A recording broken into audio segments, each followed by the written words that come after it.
حابة ان انا ابارك لنادي الزمالك على الفوز اعتقد المستحق في المباراة الاخيرة بينه وبين الاهلي.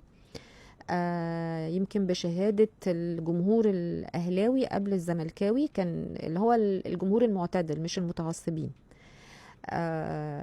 وببارك لكل مجلس إدارة نادي الزمالك وكل اللعيبة وكل اللي كانوا حتى في الاحتياطي.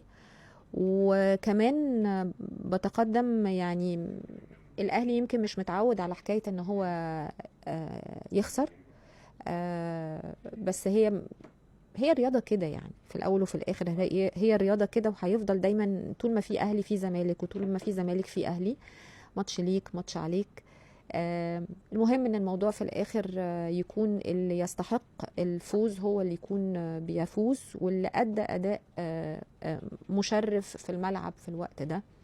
طبعا كل الشكر لاستضافة السعودية لهذه المباراة بالطريقة المحترمة اللي قدمت بيها الفريقين وجمهور الفريقين بشكل محترم جدا، يعني فمبروك لنادي الزمالك الفوز.